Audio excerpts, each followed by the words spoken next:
We're just about ready to start.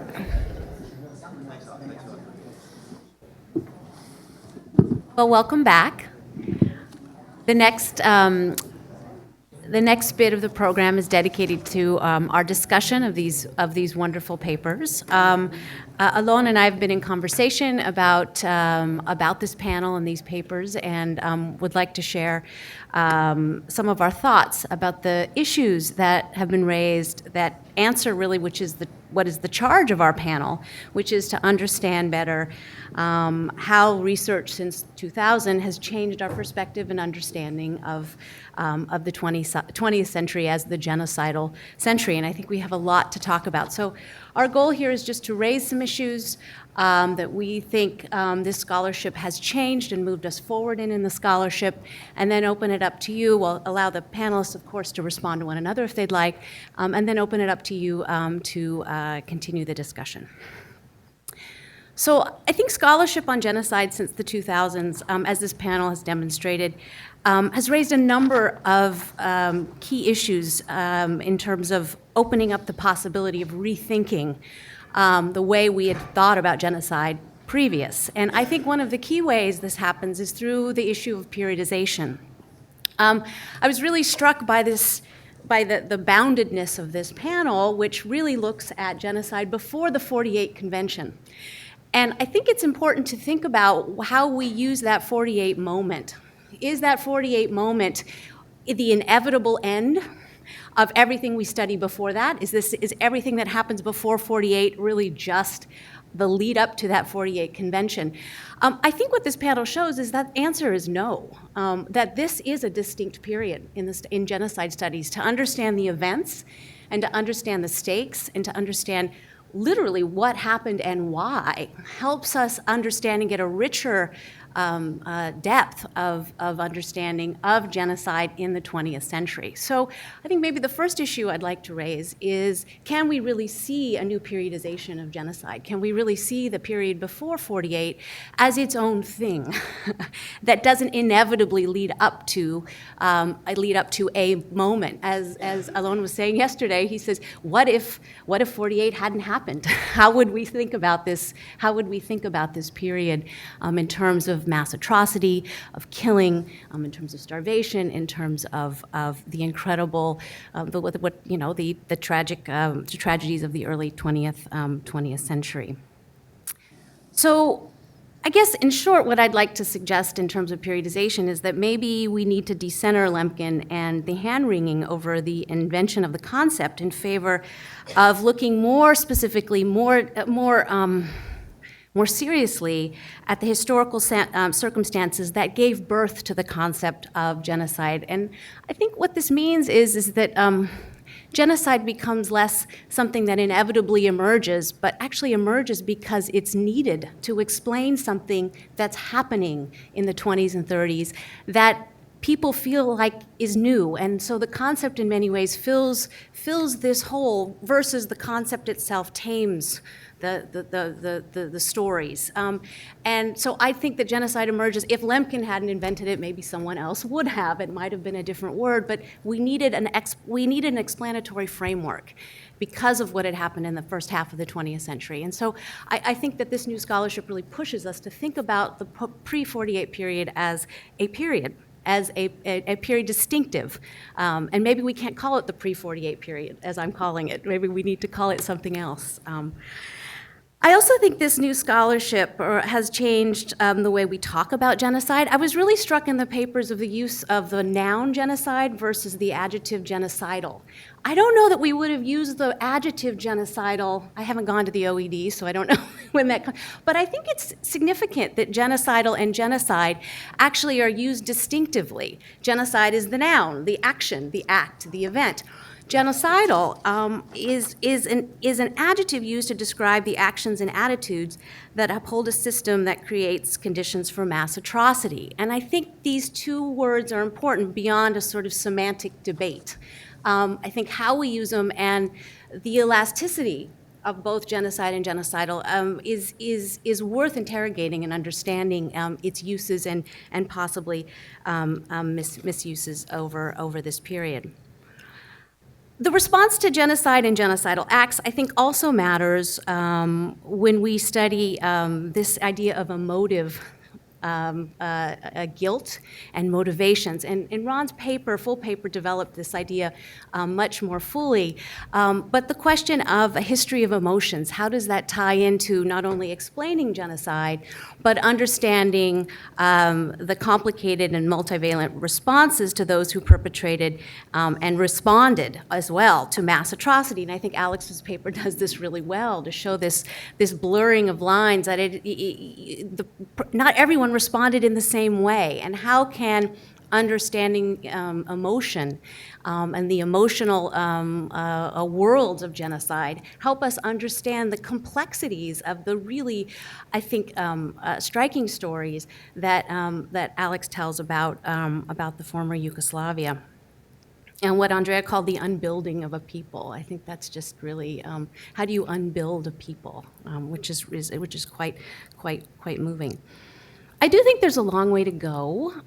Research has come a long way. I often say I couldn't have studied the Armenian genocide when I started as a graduate student at Berkeley in 1993. I wouldn't have gotten into the program, and I certainly would not have been able to do the work I do through the lens of European history, which is how I study genocide. And so I do think that things have changed, and they are moving in a direction that opens up the field in some, I think, really exciting and interesting ways. But places, and again, I come at this from British history, so you might not be surprised at where my critique is going, but I think there's a real gap in how we understand this period in terms of imperialism, colonialism, and empire. Those words, I think, are not contextualized enough. With the just colonialism, I think it has to be more addressed in a methodologically rigorous way. We say, oh, colonialism happened over there, empires were about overseas empires, but as these papers demonstrate, Europe was an empire. It was made up of empires until they were destroyed in World War I. And I worry that this frame of always the push towards the inevitability of nation is always there, that's what everyone's pushing for, I think is getting the story wrong way around. I think we have to go at it from this imperial frame first and say that these things, and I think Ron gestured to this, particularly in the 19th century, but I would even push that to the 20th century, that nation is still this thing a ways off, and that empire, these things happen in the context of empire. I would say even the 41 it's about empire, it's about the dividing, about the Italian dominance of the region, about the splitting up of Yugoslavia. And I think until we take that imperial frame in Europe seriously, we start thinking about it only as, again, we get into that inevitability, as if everyone knew that nation was going to be that the Turkish nation was going to be inevitable in 23. People might have imagined it, but it was not inevitable, and I think we have to keep ourselves grounded in that story. The other critique I would make in terms of methodological rigor, and something that we haven't really done in this conference so far, is to really think about colonialism, and here I mean in terms of overseas empires.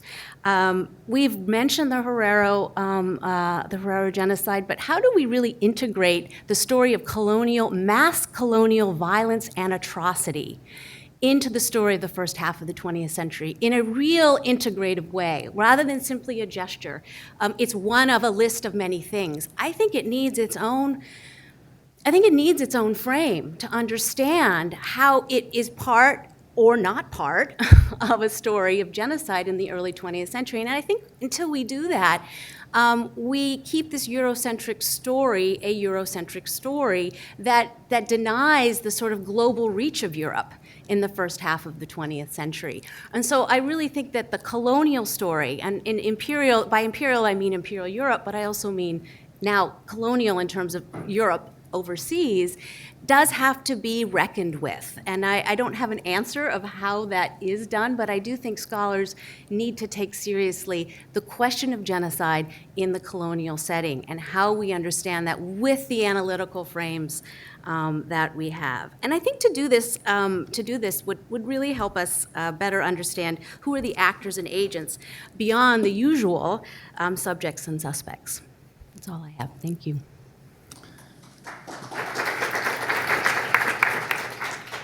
So I'd like to thank the four presenters, and I'd like to thank Michelle for great conversations. I'll add a few more points. So about genocide and genocidal, I think we can agree that it's better to look at genocide as a process, contingency within powerful structures. So there is a contingency maybe of war, but there are also powerful structures of culture, of politics that preceded that war in which the genocide occurred. And this process is better than to see genocide as an act, as an event that starts. So if we think about it in this way, perhaps it's better not to have a normative definition of genocide. We need some kind of definition of what we are speaking about for the period certainly before 1948, and I think Norman yesterday gave a commonsensical historical definition that I can live with. And I think most of us...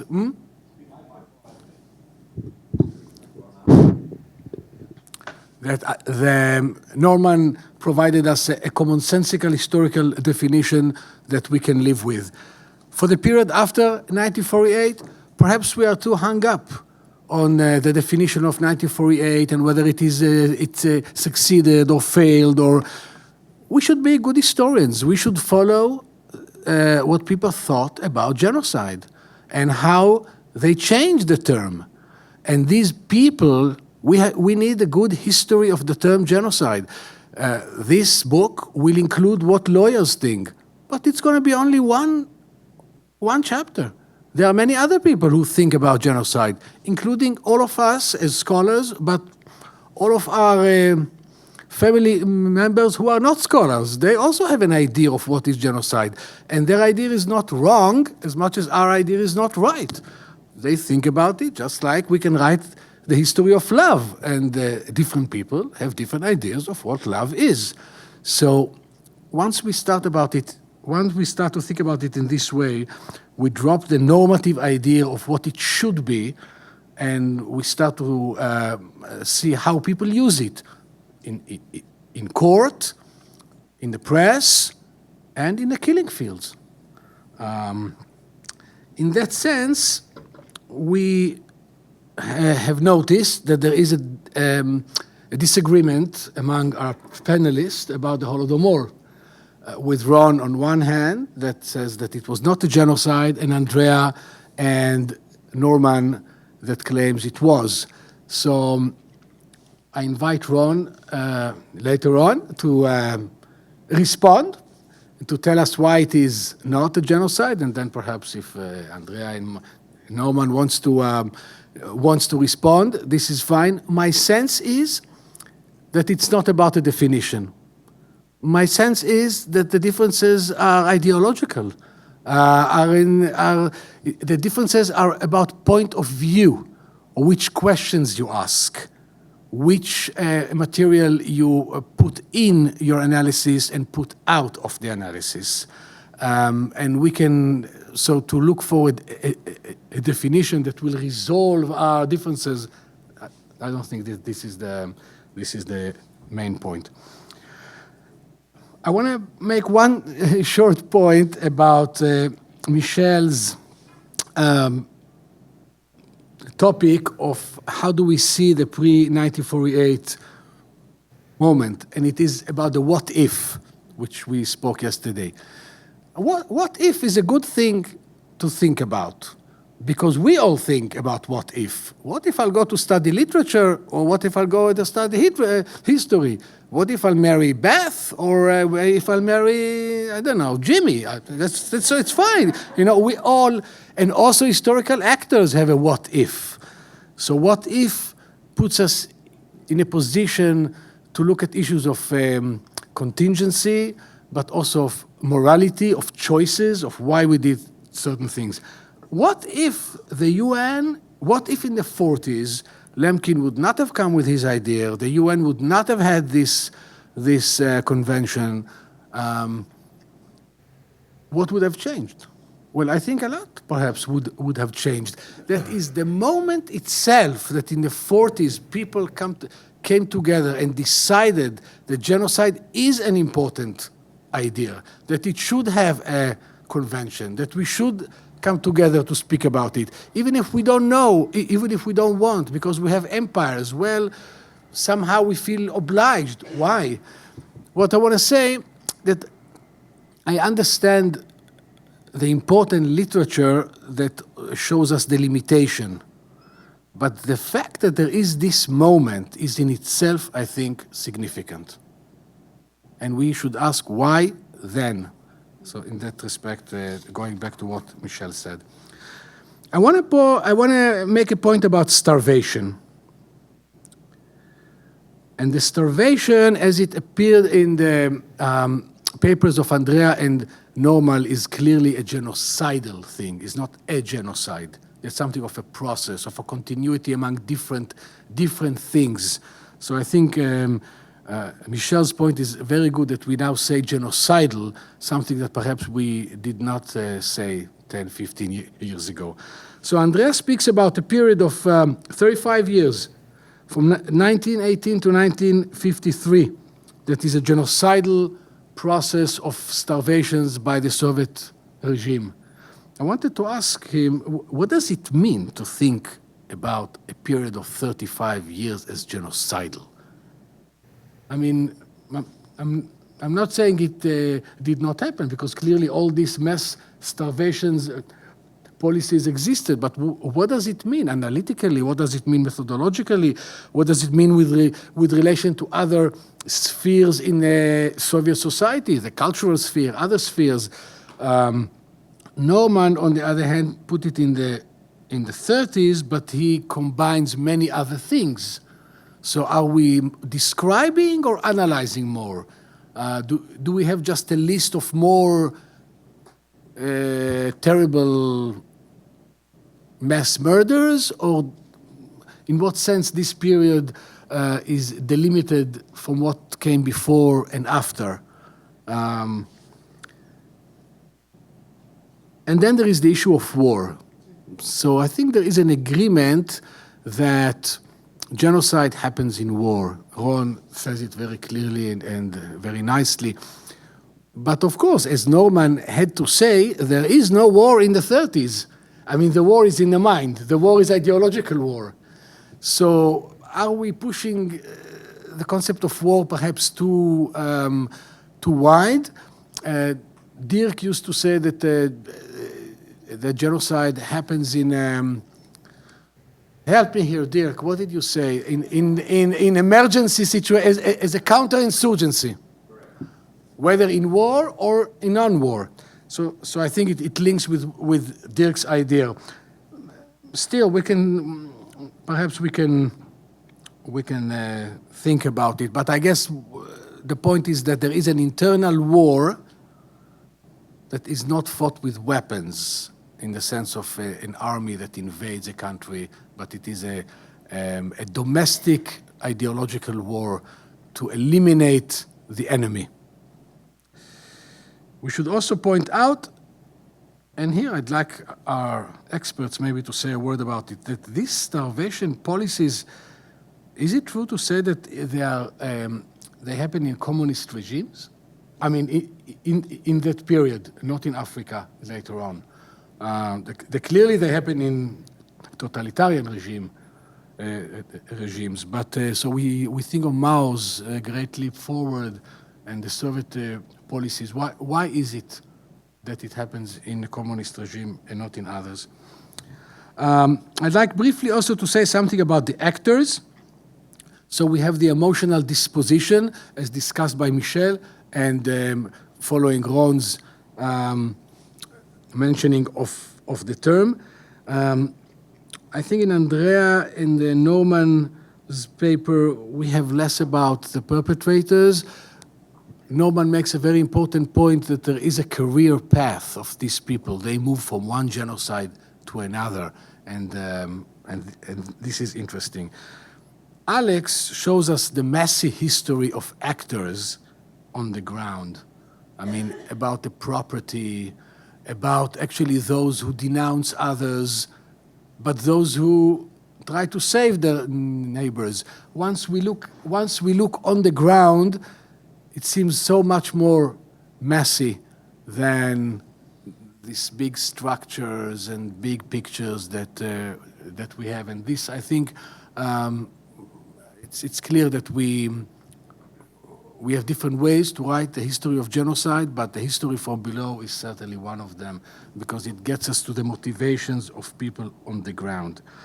And motivations, also justifications, ideological and others, and also how people then remember it. Justification in the sense that people have to justify themselves everything, and they certainly have to justify when they do bad things. And when people kill other people, I believe they know it's bad on some level. So you can justify it for the nation, for the proletarian revolution, for the Nazi regime. Okay, but you need to come with a justification. You need to feel good about it. And this is, I think, a very important thing. And I think Alex's paper kind of make us think about it. Finally, so what's the legacy of this period before 1948? Michel and I think that we should go beyond Lemkin. That's the next conference. Lemkin is important, but we should look at what produced Lemkin, actually, I think. That there is a sheer power of these events, of these mass violent events in the 20s and the 30s and the 40s that have a meaning in themselves. And in that sense, maybe we can think also how this period links to the post-1948 period. And with this, I close the circle with how Michel started. Thank you.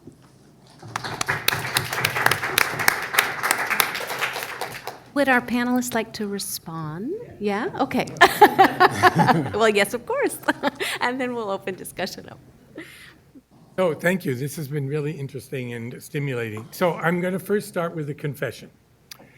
I am a lapsed political scientist. I was trained as a historian, but then 11 years I taught at the University of Chicago in the political science department, and I have been fatally infected by the virus of rigor that political scientists practice. That is that when you are trying to talk about a problem and explain something, and social science is about explanation. Why? You have to be clear about what you're talking about. The definitions have to be clear, and you don't lump everything together. So if you come to this problem of lumping and splitting, historians are usually splitters. That is, we make distinctions, often fine distinctions, that no one in the real world should care about, right? Because you seem to be justifying things that maybe shouldn't be justified. Norman is more of a lumper, at least in the book on world genocides, but still, he's telling us a lot about the continuities and the consistencies among different phenomena. So analysis, explanation is key, not just description. That's what we're paid for. That's what we get tenure for. But if you blur the categories, if you try to put too many things in together, you can't explain the why. And Norman and I paid a price for that. We had a 3-year project or more on mass killings, and at the end we couldn't get the book out. We couldn't write it because we had too many variations in the variables we were trying to explain. More confession. In my career, I have tried for 50 years, I'm older than you think, to rescue history from nations and nationalism. I am anti-nationalist. That doesn't make friends for me with Armenians. They don't want to read my book. They ignore it, but that's okay. It makes my mother upset, but she's gone now. So I'm against nationalism, and I'm against nationalism's infecting of our discipline. I have then taken up what Michel talked about, the imperial turn, that is placing the history of Armenians or Ukrainians or whatever in their imperial setting, the Soviet Union, the Ottoman Empire, or whatever. And I think it changes the framing, and that's what I want to talk about for a moment, the idea of framing. We have to look at these in their imperial setting, and it gives you a different look when you do that. Another confession. I am trying to rescue history from anti-communism and anti-Sovietism. I am a dedicated anti-communist. This doesn't mean I'm pro-communist, but that is the usual default accusation. If you try to explain, you rationalize, you justify. I'm also anti-Stalinist, right? Because I'm a socialist, I'm a leftist. Stalinism was, in my view, this is a frame, a counter-revolution against the original Bolshevism and the aspirations of 1917. And when I will try to explain now, it explains a lot of what we're confusing here today. So, let me let me say a word or two about Holodomor and why I think it was not a genocide, since this was brought up.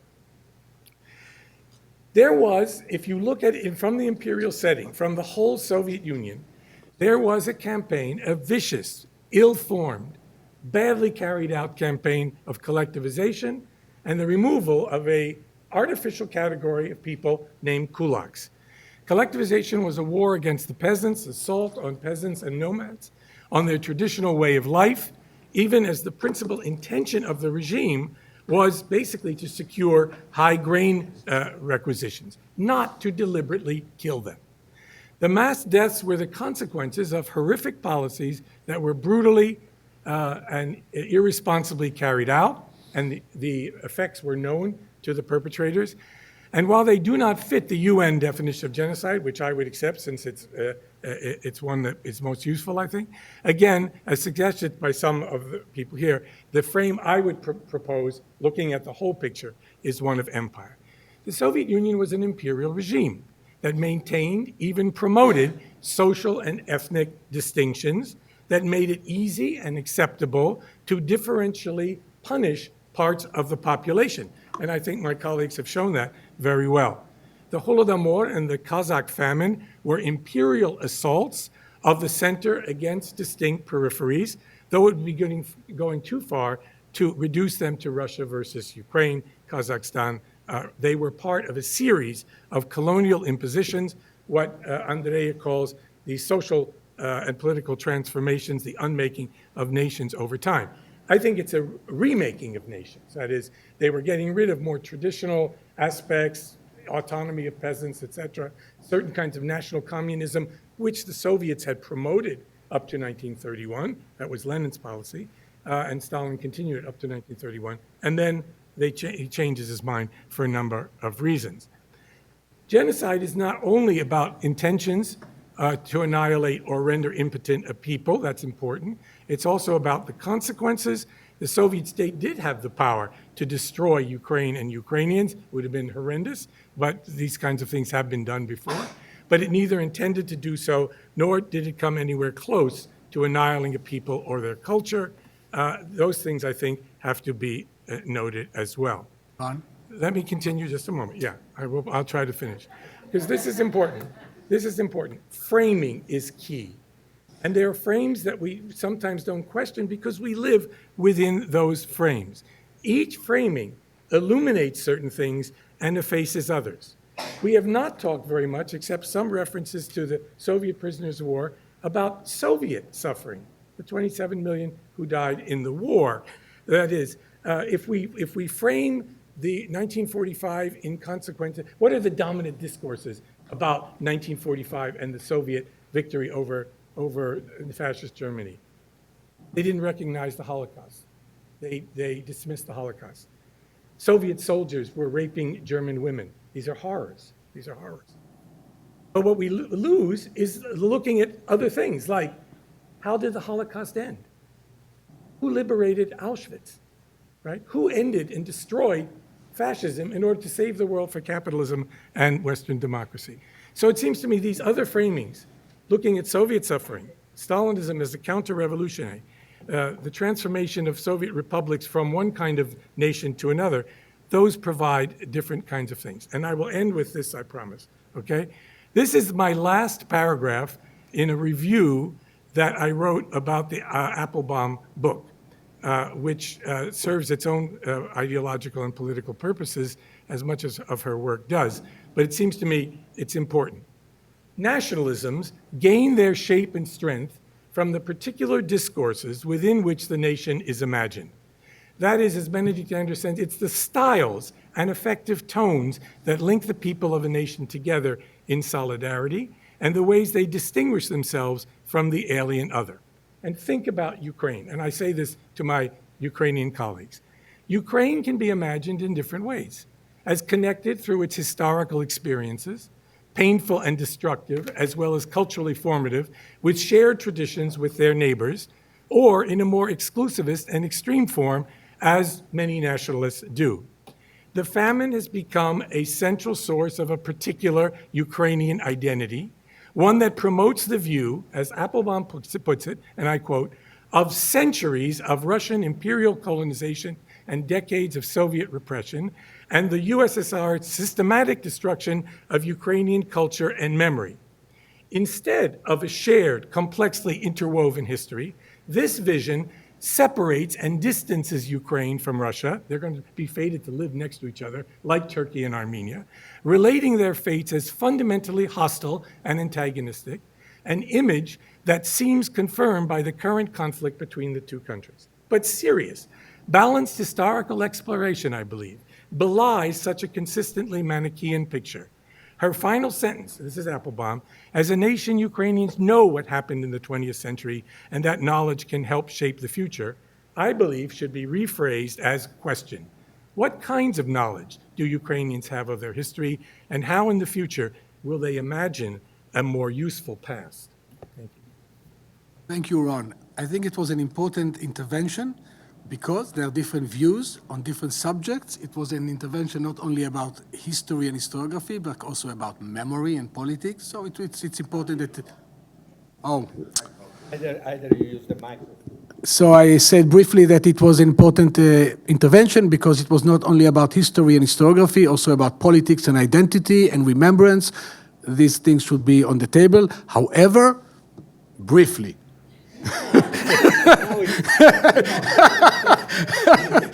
Justice involved. Justice? Justice. I'm not so sure about that. equal pay. I don't know. No, I will be brief. Also, the problem is there is an embarrassment of riches. Too many good questions you raised. So to be brief, I will try to address briefly each one of them. So first, genocide as a process, absolutely. Absolutely. This is general of all these processes of mass categorical violence. And actually, you can go back and forth on the scale. That is, you can expand to genocide, you can revert. It's a process. So, no normative definition, yes, absolutely. We are not legal scholar. I like the fact that I'm an historian. I don't like social scientists. I don't like political scientists, but if they understand history. And actually, historians were the real political scientists. They come from us, so they're a derivative. Yes, they're the derivative. I do not, but one could claim that Moscow was a failed historian who copied other people. And so, second, to see how the term genocide is used, I agree. Second question, Holodomor genocide. To tell the truth, I'm not so interested, frankly. I am interested in what happened. It tells me a lot when I studied that it was an anti-peasant, anti-national operation of mass scale with 3.5 million people who died, plus deportation. And it had a huge impact on the destiny of a nation. I don't like the term people. Maybe you understood this already. So, and I agree with him. There was a building of a certain socialist Ukraine. There was an unbuilding using 3 million point of debt and the anti-intellectual, anti-national operation. And there was a new building, a rebuilding, that, for example, made of Russian the main language in great part of Ukraine. So then you ask me, this happened, I studied this. Would you say this was a genocide in the sense of an attack on a people, a term I don't like? Yes. But then you have to ask me. I don't. But yes. What else do you call? That is, if somebody comes to Italy and they kill 10 million Italians, deport 2 million intellectuals, kill all the most important writers, and then they force us to speak something that's more like French than Italian, maybe I would call it genocide. Mm-hmm. And I would get very angry if people would say that this was not, to tell frankly the truth. Third question, starvation 35 years. No, it's not about starvation. I'm saying what implied by this is that if you take the Soviet experience, 1918, basically starting with decossacization, basically, up to the operation against Jews that was most probably in the making in 52, there is a consistent history of targeting categories of peoples, of nations, and of exterminating or changing their life through deportation, through supreme penalty, through starvation. So it is a continuous use of a categorical violence linked to a transformative project that in this case happened to be a socialist And I now claim I was, like him, a Marxist in my youth. I am no more since when I was very young. But certainly there is... one's perfect. No, but I think I am more perfect. The problem is that clearly you have a plot theory behind this. If history is class struggle and each classes are strong, history is always war. This come to the other, because the other class is always conspiring against me. So it is a plot theory in which there are enemies. And you can categorize those enemies because your initial ideology tells you that society is made of groups. And besides, Marx in 1848 spoke of classes, but in 1849 he had already reactionary peoples that had to be exterminated, as you know very well, speaking of Czechs and the others that were betraying the German Revolution, as we know from Nemir, for example. This is one of my heroes as historian. So, exterminate. yes, exterminate. I can send you all the quotation. The reactionary people eliminated. They're going to be disappeared. No, eliminating dead people. That I will send you. Let's speed up a little The bit, yes, sorry. So there was a 35 period in which this was used all the time. And mainly because there was a main perpetrator that reasoned, because now I'm saying that not all Marxists reasoned that way. Bukharin would not have done it, so people are very important. But there was a consistent frame of mind. The fourth point, I agree completely with Michel. Europe is imperial. Europe, I said this, I'm convinced, again, to oppose Europe, and even Western Europe, Irish history is the matrix of all the imperial history you can imagine. And Spain with Catalonia and Basque West. So to keep to this idea that Europe is made of nations and not of empires is a crazy idea. So I think we should really abandon this. Again, very fast. Andrea, you don't need to answer everything because we're going to take also questions. Okay, only the final one. A new period in genocide? Michel, first question. Yes, in what sense? I am convinced by now that the problem is that the past 100 years have been a period of state building, tied to transformative projects. There have been 200 successful ones, 170, and about 1,000 unsuccessful ones. Only in Croatia, many state building attempts that were of different, or in Italy even, or in Ukraine, even in the civil war, there were at least 3-4 different state building projects.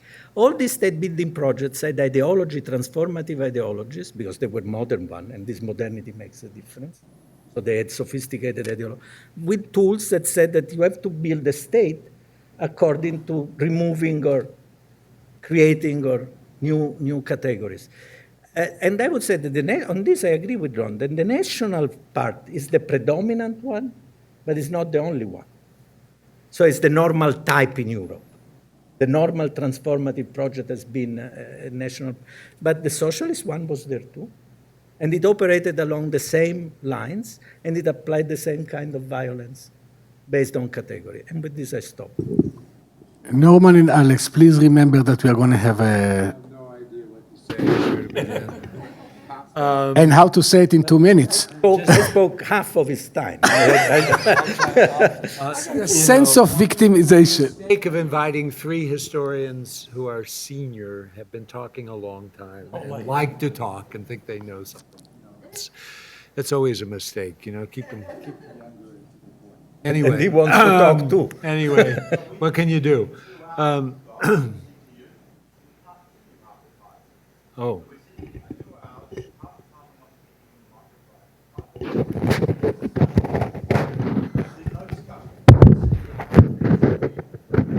So, guys, talk to the mic. Let's make it brief, please, and we'll open the floor for discussion. but we have all these questions in front of us, so let me just say that there was a time which we know that only the Holocaust was considered genocide, not the Armenian genocide. It took a while, for that to get accepted as a genocide. Then we had the Holocaust and the Armenian genocide as a genocide, and people said that's enough. We don't want to spread the concept further. I think the 90s exploded that, I hope, with Rwanda and Bosnia and other things like that. So, my view of this is genocide is not an elastic concept, but it's one, that needs to grow and change with time. One of the things we haven't mentioned, and it occurred to me when you were talking about Lemkin, is beyond Lemkin is also a whole series of court cases and an incredible literature, in genocide studies as well as in legal studies about the nature of genocide. I wouldn't dismiss those legal studies. I mean, I think our job is to try to combine the two, legal studies and others, and not just history. Maybe I'll just address the Holodomor very quickly. I mean, this was not my paper, and a little bit like Andrea, and I mentioned it last night, I'm sort of tired of, this is genocide, this is not genocide, kind of argument. It doesn't, often the predispositions of the author, I wouldn't say it's as political. Depends, also your historical, your sense of what history is and how it evolves, determines in some ways how you think about the genocide question. Politics is part of it. Ron says, I'm a socialist. Well, I'm not, but that doesn't mean, I think either his or my observations, we agree almost completely on the Armenian genocide. We have we've both written about it, and there's almost nothing there. By the way, the wonderful construction he has, and I quote, the pathological construction of Armenian identity, which he attributes to the Young Turks, I would suggest to you that Stalin had a pathological construction of Ukrainian identity and wanted to destroy it. Now, you can argue about, whether or not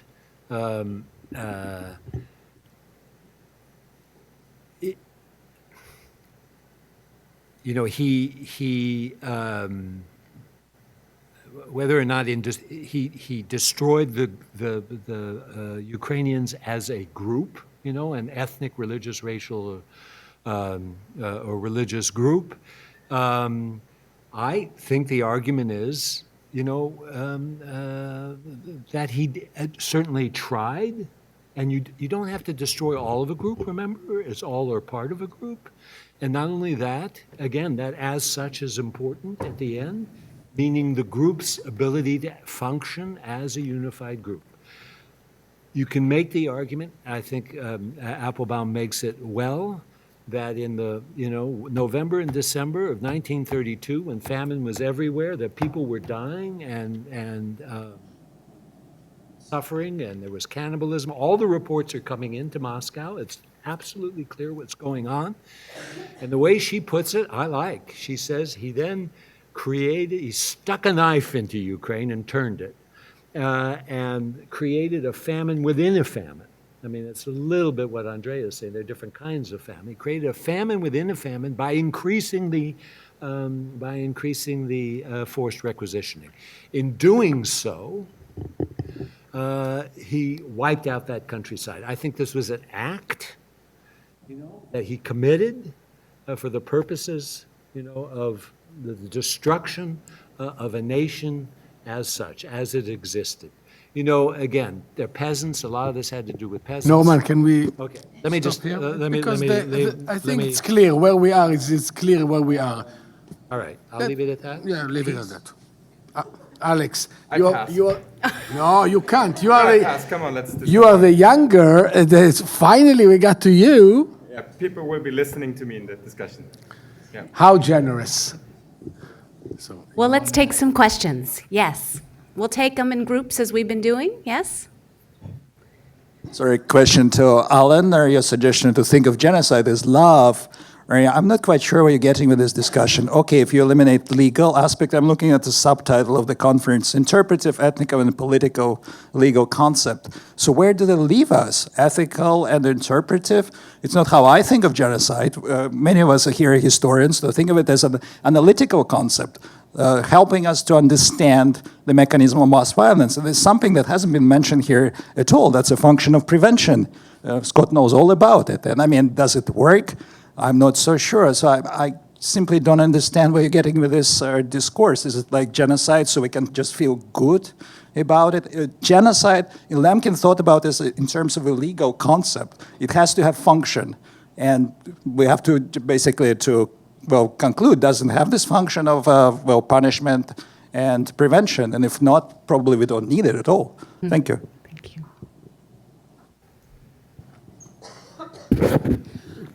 Thank you so much for the presentations. Just in response to the comments made about, especially from Michelle and Alon, around genocide, I think maybe there is this kind of separation, as Ron was saying, a little bit between social sciences and history that prevents this discussion around, what does it mean? What does genocide mean for people?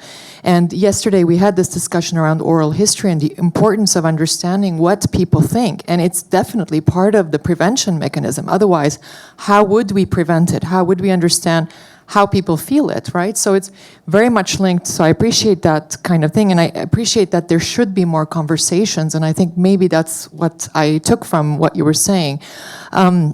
So I just wanted to make that point here in terms of understanding genocide more. I think there is that gap often in discussing between political scientists, social scientists, and historians. And maybe political scientists do obviously take the work of historians, but there could be more communication between us, even in a panel like this, I think, to encourage more thinking around what are we saying when we say genocide? And it's not perhaps just the definition that we have, but also what do people feel about it and think about it. So I just wanted to say that. Let's take a couple more questions. Hi, I wanted to ask Alexander, your paper was fascinating, but what goals did the Nazis have in their Croatian zone? Were they using the divide and conquer strategy? And why were they less concerned about the situation of the Gypsies? What was the last part? Why were they less concerned about the situation of the Gypsies? Let's take a couple more. Let's just get some conversation going. Thank you all for your presentation. I'll make this brief. This question is for Professor Neimark. I'm wondering if I can ask you a question on the visibility of genocide, particularly in the case of the Holodomor. There were reporters from multiple countries, Muggeridge, Kleiman, Jones, Duranty, some of which told the truth, some of which did not, but they knew what was going on. We also have Vatican documents, the Holy See and the Holodomor, which you reviewed, that says the Pope did know something about what was going on in Soviet Ukraine. We have Italian consulate documents, also that Professor Graziosi has written on before. And we also have accounts and memoirs of American workers in Soviet Ukraine. And so my question is, since we have so many international actors that knew what was going on and saw what was going on, is visibility another theme that we should add to studying genocide? I know it's a little non-traditional, but let's take Christian?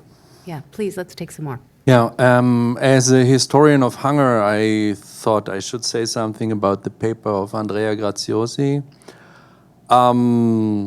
First, no famine is natural.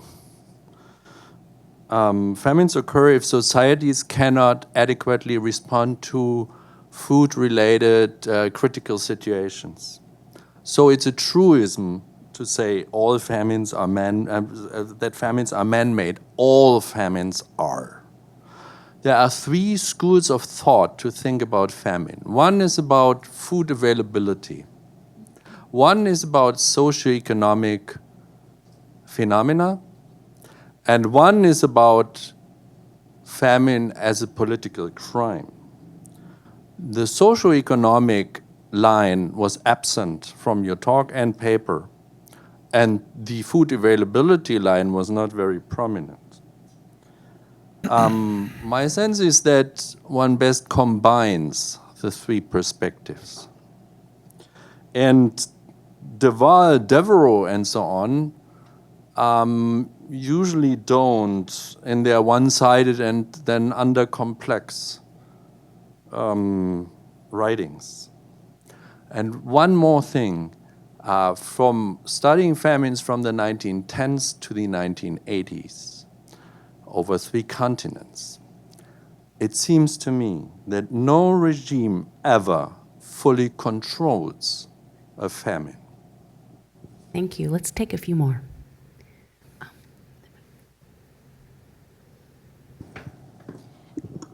Thank you. I guess I'm not a historian, so I have a question kind of to all of you in terms of how we are thinking about history and how history is presented.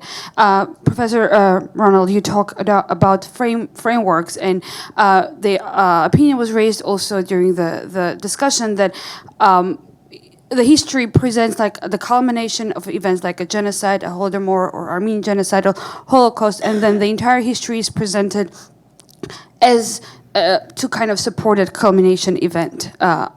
I wonder if, or the culmination event is actually presented that there were other events that kind of led to it. And I wonder if when we're talking about such a traumatic event that happened retrospectively, because history is actually written in a retrospective way, sort of, and how much we are actually changing the way we write history to actually come and support the culminating event like genocide. And I'm talking in particular from the Armenian perspective, because now that I go back and reflect on the way that we were taught history at high schools, everything prior to 1915 was presented as this was the fate that we are going to face. But my opinion is that it kind of, the genocide actually affected how the rest of the previous history was written. Thank you.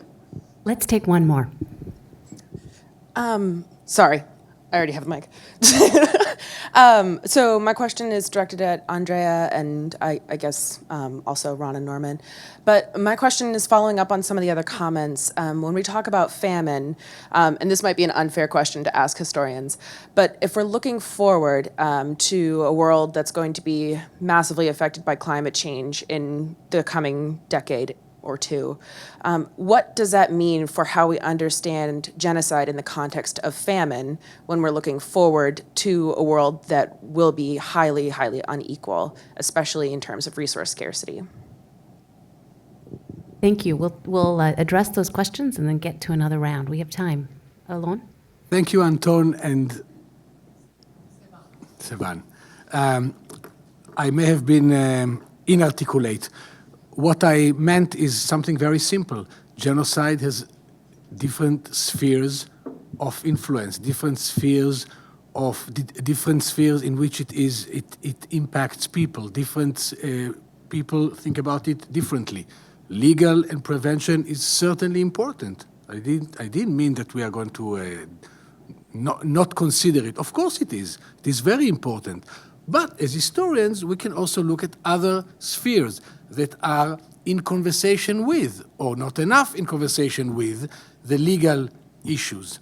And I don't think that we can simply write the history of the 40s only within the legal framework about what is genocide and how to prevent it and what are the courts. This is part of the story. The other part is how... Let me give you an example. How many people, or what was the place of the term genocide in 1948 in our societies and now? Clearly very different. There is a history to it. It is not only a legal history. Now, love is actually not such a bad analogy, because until a few years ago in the US, love in the form of wedding was only between a man and a woman. Now it is between other people, as we know. So also love has legal implications. It does not mean that we are going to write the history of love only within legal implications. So it really, the point was quite banal, as I see it. And I agree with what you both said. Alex, you want to start? Yeah. Yeah, thanks for those questions. There were a few questions on prevention, and I'm a bit surprised that actually current cases of genocide or close to become a genocide, such as in Syria or Myanmar, actually don't feature at all in our discussions, and there doesn't seem to be much of an impact that we study what's going on in Myanmar in order to find out, do our concepts actually have value and where do we go with them? So in terms of prevention, I think we could do much more, not only on an activist level, but also in terms of checking our concept and having a reality check here. And that goes, of course, for the great last question as well on what's the climate change gonna do with that concept of ours. There was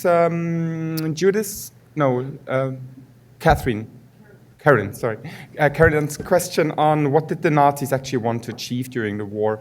And I'm going to simplify a little bit, but they wanted to create a European Union, so to say, consisting of homogenized nation states under German leadership. As far as the southeastern part and western part of Europe was concerned, the eastern part is a different story.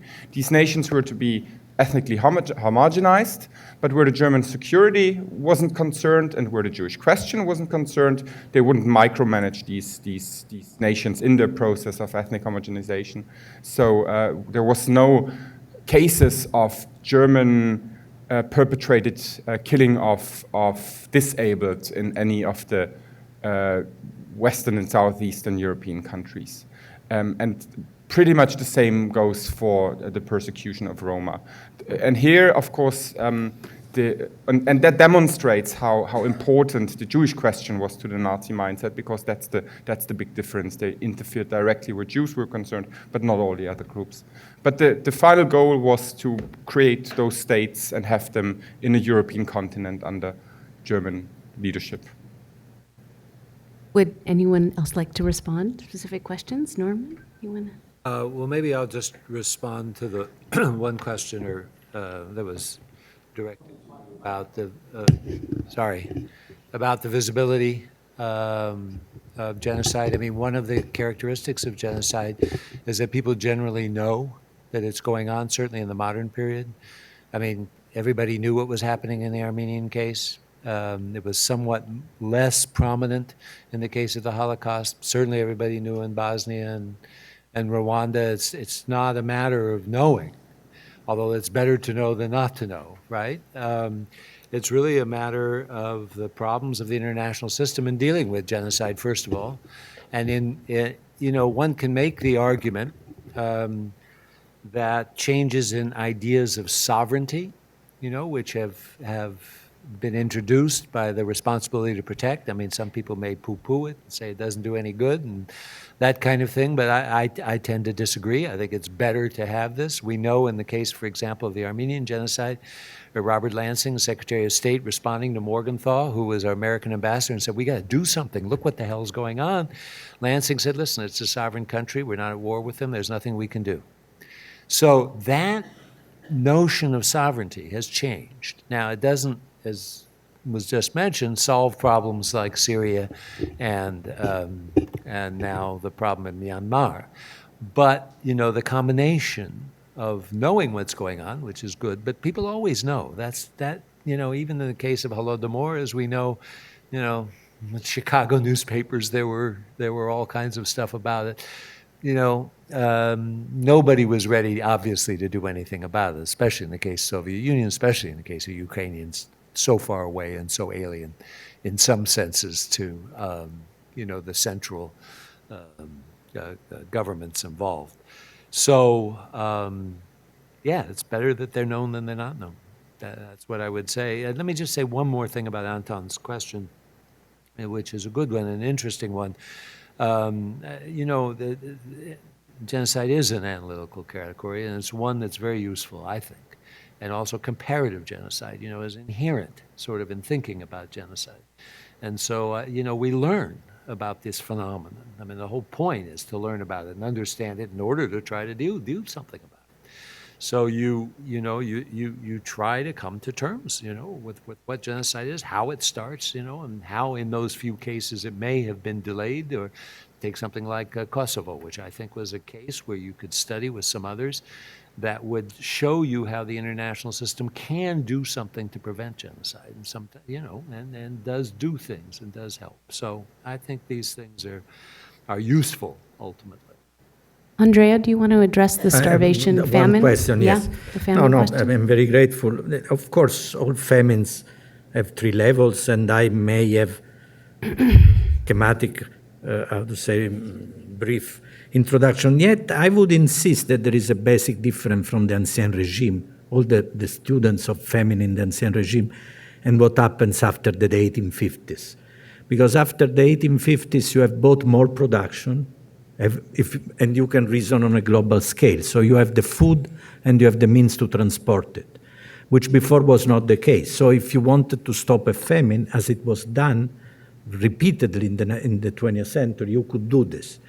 In pre-modern Europe, just to speak of Europe, in Ancien regime Europe, if famine came, you didn't have the transport to get the food very quickly to the place, and you could do some measures. So I agree with you, it's complexity, but I think there is a basic difference. And if I may say so, to be very brief, I think, and maybe I am in this heavily influenced by the fact that I study communist regime, that I didn't answer the question about communist regime and famine, in which many of the great political famines of the 20th century happened. North Korea was the last one, in a way. And then you have the Chinese, and then you have the Cambodian, and then you have the several Soviet ones. So maybe I'm influenced by this, but it is my impression that the political factor in the famine in the 20th century really increased enormously, and I will not repeat, I'm happy to discuss this with you and with other people later. I don't want to steal more time, and this is really linked to the fact that at a certain point, starting with World War I, that is really crucial. I agree with Ron on this. The idea that you can use starvation and famine as a political tool to defeat enemies sets in and is done clearly. And this happens.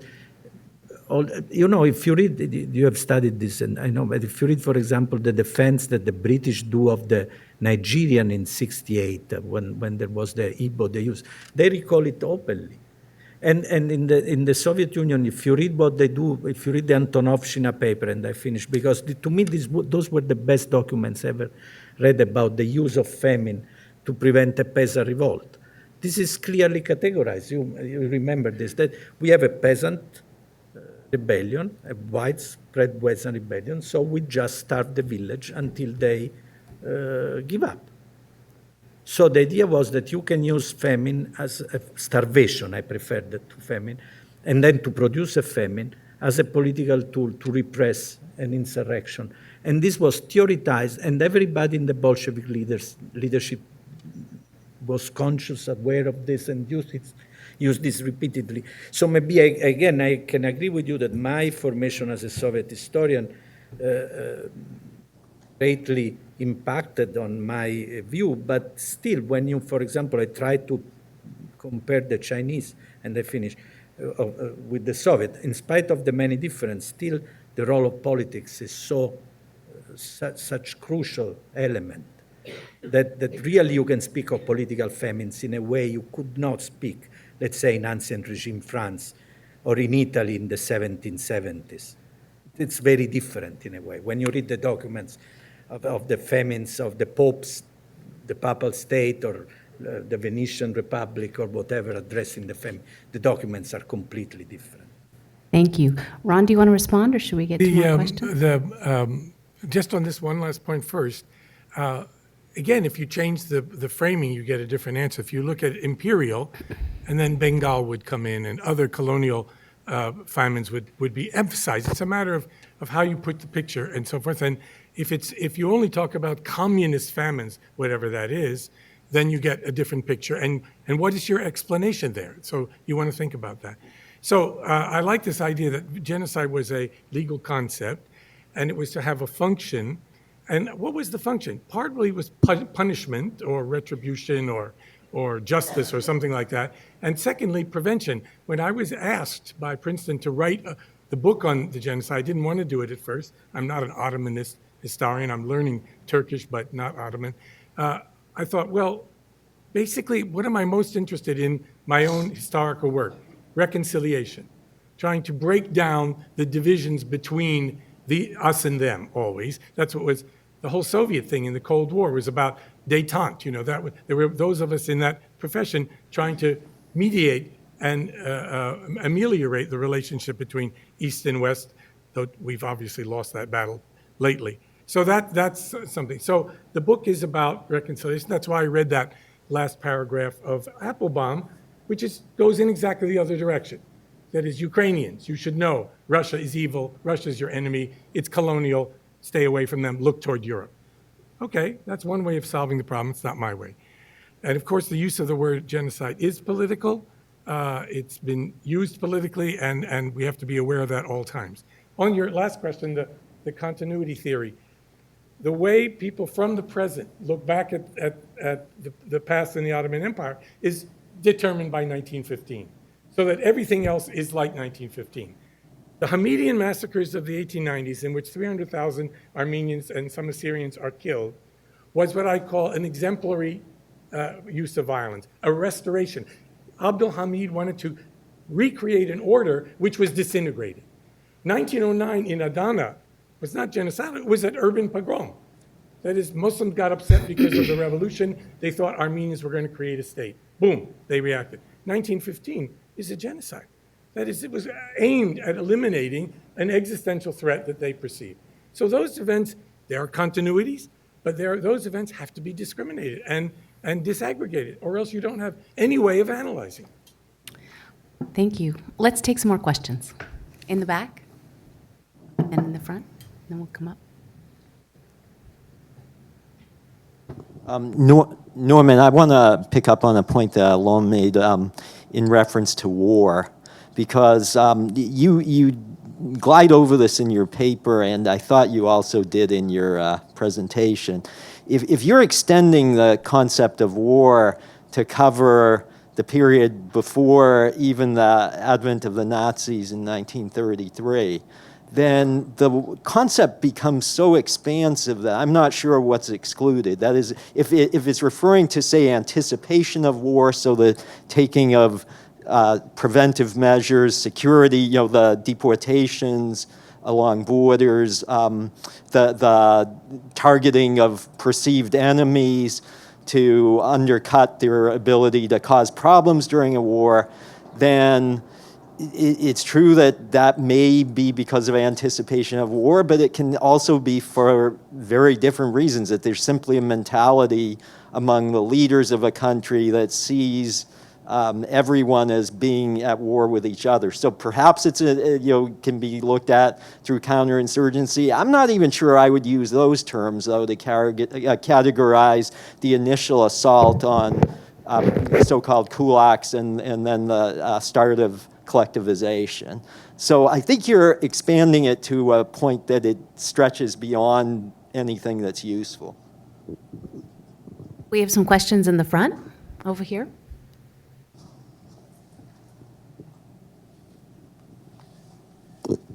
Yes, a comment and a question. The famine of 1932-33. It's very useful to break it up into two parts, and Andrea has written about this, and others as well, including Stanislav Kulczycki. The 1932 famine ends in the summer of 1932, and it's basically pretty even across the Soviet Union. It's basically the same or similar. However, we see a difference in 1933 or towards the end of 1932. And so the first part can be seen as tied to the socioeconomic transformations and the political decisions behind that. But then the intensity and the ferocity of the 1933 famine makes us ask the question, why? And you can see that there are a lot of political decisions that are made by Stalin affecting Ukraine, but not just Ukraine, the Kuban and the lower Volga region. So I'd like to ask Andrea maybe to further elaborate on that, since he was one of the first to, I think, emphasize that point. You're in the front? No, right. One of the problems that strikes me is the definition of the other, and is otherness acceptable, and the very different categories of what a group will be willing to accept. And this always comes back, I think, to the Holodomor issue, in a way, to the difference between imperial as opposed to Russian-Ukrainian relations. That is, if you persecute another group, we have usually we excluded that group. The Germans viewed Jews as different. One of the problems of the Ukrainian case is that the assertion of any differentness is unacceptable to another group or a power, as we see with Putin today and Ukraine, but one can argue in a way during the Holodomor as well. That is very minimal assertions of Ukrainianness, so it's both created by Stalin, but also created by the Ukrainians who are creating that movement. And I think it's what it always makes it so difficult then to differentiate when we don't have to talk about eternal Russian-Ukrainian enmity to say that major forces of Russian society refuse to accept virtually any distinction by Ukrainians, and that assertion then can be moved away. And then, as opposed to the lumping, as opposed to distinguishing, back to my church issue, in 1930, the Ukrainian autocephalous Orthodox priests are arrested and persecuted because they are religious, because they are in the countryside and they are promoters of Ukrainian language, because Stalin thinks they are pro-Petlura, and many of them indeed were. Now, can I really distinguish all of those back? Some of them become acceptable for the category of genocide. That is, a religious group is destroyed. Well, we can call that genocide. But if it's because they were Petlurists, I don't know if that's political or that's ethnic or that's cultural. So in certain ways, by insisting on all of these various distinctions, we break down, I think, realities that were at that time, and we often don't know those who perpetrated or those who thought fully what their reasons were behind it. Let's take a couple more. Marta?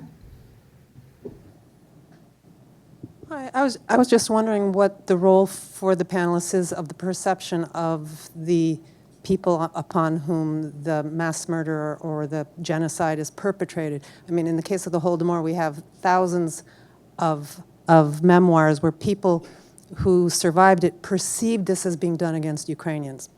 And is that enough then if the victims themselves thought that was the motivation? How does that play into our determinations? So the role of experience, lived experience. Can we do one more? Does anyone else know? Should we? Yeah. I believe that Holodomor was genocide. Why? Because in conversation between Stalin and Churchill, Stalin mentioned that collectivization was the war against those who resist. And because it was the war and it hurt the most Ukrainian nation, because it resists more, there were more uprisings, and they were punished more severely, I believe that it was genocide. Thank you. We'll give our panelists a chance to respond. Alex, do you want to start again? There was no question for me. Okay. Andrea, there were some questions about... Two questions, and one that I forgot, so I will be very brief. 32, 33, yes, this is again when Alon said it's a process, yes. And also it's a process that goes back and forth, I insist. In this case, it's go forth, but you can have also de-escalating. So yes, it's clear that by 1931, and especially 32, they had a famine that was the unwelcome outcome of their policies. They didn't want a famine in the Soviet Union. One could argue with this because, of course, there were people that had told them, if you do this, you will have a famine. This was done by many people also within the party, but still, they could claim this was not true, they didn't believe it. By the 31, 32, they had a famine, they had people dying, they had protests from their own party leaders within the party. And in fact, in June 32, they took a very reasonable turn. They started to import grain from Iran secretly. They started to buy it. So they knew what to do. They did not go as far as asking for foreign aid that they could have done, as it was done in 21, 22, 23. But clearly they had a mechanism. What is impressive, and this is the escalation, that by the summer, and we are very fortunate to have this correspondence between Stalin and Kaganovich that I would really suggest everybody to read, because it's one of the great political correspondence of the 20th century. And this is due to the fact that the telephone lines between Moscow and Crimea were not working properly, so they exchanged letters by courier every day for 2 months. 3 months, which is a fantastic correspondence. And clearly Stalin is growing to think that Ukraine is posing a problem of survival for the Soviet Union, and also there is a concrete risk of losing Ukraine, and also the Communist Party of Ukraine is becoming a nationalist organization, and so on and so forth. And this thinking, and this is clear from what he writes, and also he wrote before, that nations, and this, of course, he was mistaken, but this is what he thought, that nations were a product of peasants mobilized by petty bourgeois intelligentsia. This is what he thought that nations were. So by November, clearly, he decided to operate, to use a famine that was the unintended outcome of his policies, instead of fighting the famine, to use the famine to win the war, both in Ukraine and elsewhere. From this point of view, the Kazakh famine that already by then was finishing, it's a completely different phenomenon. And to do this, he multiplied with this famous decree. You have to enforce requisition more instead of providing help, and you have to attack the intelligentsia and the language and the culture. So this is a very sophisticated operation, and you know, to me it's striking when I read now, I kept reading a lot of this famine specialist, and I will finish with this. It struck me, you know, a human being survived famine before dying for 2 months, more or less, because he can find things, and so 2 months, and this was perfectly fits what we know. By December, January, they were having this forced requisition. By March, the food that was available on the side or that had been hid was finished. Do you see this jump in mortality rates starting in March and going up to June? You know that in Ukraine is fantastic, and by the way, it's even more so in the non-grain producing areas, meaning that this was also a political operation. So I would say, yes, this is one of the things that convinced me that there was an operation. The short question before, historians have limitations of, I like being an historian, I said this before, laughing, you know, was a joke. Historians have great limitation. They don't know about the future. They cannot pretend to know about the future. We are powerless. I think economists too are, in the sense nobody knows the future in our business. But I agree with what has been said by Alan, by Norman, by others. This creating a discourse with this, you have a positive influence nonetheless. So it's important to create a discourse. Then, of course, genocide can happen, and states, vicious state attempts, vicious ideologies, vicious leading groups reproduce themselves. But as to the question about the climate change, I've read what the Food Organization, I don't know, in Italy we call it FAO, I don't know how it's called, FAO. The FAO predicts that even with climate change taken into account, death because of famines are going to decrease. They've greatly decreased in the past 20 years. The great peak, the last great famine were in Africa and in North Korea, and there is a decrease in the number of people dying of hunger. This is the FAO's picture, and that Alex Deval repeats in his volumes, and he gives all the figures. And that there is a decrease, and they say that this decrease will continue in spite of climate change. It will be less so because of climate change, but still it will continue. But again, I don't believe that we can, how to say, know the future. I really believe human history is part of biology in a way of, it's not something you can predict, because you can have instant mutation that are totally, and then something appears that you cannot, and then of course all your prediction go away. So, but it's good to have the discourse nonetheless, because at least people know that it's bad and you shouldn't do this. Alex, you wanted to respond, and then Norman? I wanted to address Marta's question, to what extent it matters that the victims feel that they have been persecuted as Ukrainians or Serbs, you name it. Of course it matters. It matters absolutely, and they will have a good sense of what they encounter. And anyway, we need to hear out their voices and to integrate them into our narratives.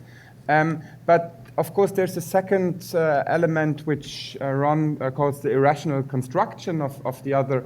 And that's something that I think constitutes a genocide.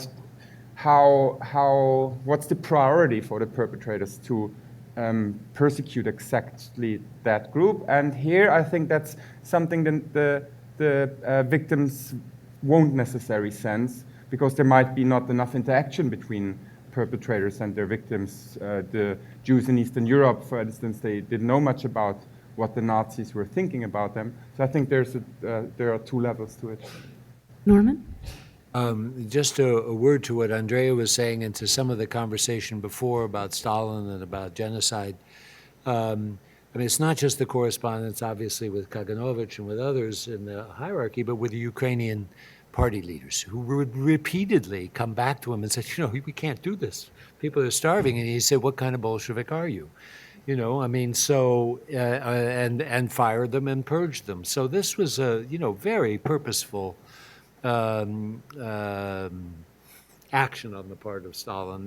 And what happens throughout genocide, the history of genocide, is the victims are always blamed, for the action. I mean, almost routinely, going back to the Old Testament, is the fault of the, the people who were killed, who were to blame, or the Armenians, or anybody, who were, in this case, the Ukrainians were to blame. And the more the Ukrainian party complained to Stalin, the more he was determined, to crush that opposition. The question of the war, I mean, I respectfully disagree. And I think that the war fervor in the beginning is certainly about Poland and about Pilsudski. And if you read the documents, it's everywhere. And the reason they go after the Poles in that kind of way, who are living in Ukraine, is partly as a result. I mean, whether he really believed this or not, it's really hard to tell. But he certainly communicated, when I say he, I mean Stalin and the leadership, and Stalin, who would talk to the people in Ukraine and say, I mentioned this maybe even today or some point, you don't understand. The Pilsudskiites are out to get us, and they're joining up with the Ukrainians. They have their underground organizations. The Ukrainians, have the Petlerites have their underground organizations. They're joining together, and they're going to take this from us. So he creates a war footing against, against Poland, even before Nazi Germany is a threat. And Hiroaki Kuromiya has demonstrated that, there actually was something going on between the Poles and the Japanese against the Soviet Union. I mean, it's not, these kind of paranoid, fierce reflections that don't come out of nothing. I mean, they were agents. They did find agents. And, people are working together against the Soviet Union. There's no question about that. But then he elevates this, to a matter of state in these famous speeches. This one beat us, and the Swedes beat us, and they beat us. That's all part of a militarization campaign, also to get the military, which they eventually do, as you know, by the end of the 30s, because the military is not taking it seriously enough either. So I just disagree. And you could even call it, I was thinking as somebody was talking, a kind of counterinsurgency without an insurgency. He's clobbering the Ukrainians and the Poles and the Germans who live on the borderlands, because of this war footing. Well, this has been a really, you at your Ron, please, last word. Okay, a couple of things. First of all, so many things have been fudged together, I don't know where to distinguish, but how you define the other is key, and I agree with Frank there. That's very important. And the Soviet Union or many empires and nation states take difference very, very seriously. They do different things with it. But we should be warned that difference does not necessarily mean conflict, right? You can live together with other people. It doesn't mean ethnic conflict, particularly. Conflict does not necessarily lead to violence. That's another step. And violence doesn't necessarily lead to genocide. So again, I'm asking for these kinds of distinctions. If we look at categories, right, in the 1930s, all kinds of things are happening. Some of them look to me genocidal. That is, they're ethnicides in the sense that I'm using the term genocide. If Stalin in 1937 eliminates large numbers of the officer corps, well, officers are a group. Is that genocide? You want to ask these questions. I would ask my colleagues because I don't know the answer. Was there selection out there in Ukraine during the Holodomor that if a village was not ethnically Ukrainian, it was not destroyed? That is, Jewish villages or Russian villages or whatever? I don't know. But you know, how, if you don't make these distinctions, you're not going to see certain things and you're going to see other kinds of things. So that's what I'm asking for about, and we would not have this conference and we would not have these disputes. And I think everyone is trying seriously to understand things honestly. We wouldn't have these disputes in this conference if there weren't real difficulties in distinguishing between politics, class, and ethnicity, right? Particularly in a place like Ukraine, where class and nationality so closely go together. Was the Holodomor made against Ukrainians? It goes without saying it was made against Ukrainians and lots of other people and lots of similar things in other parts of the Soviet Union. Well, that's all the time we have. I think there's lots of things that we can follow up with. We need another retrospective on this period. Join me in thanking our panelists for a great panel.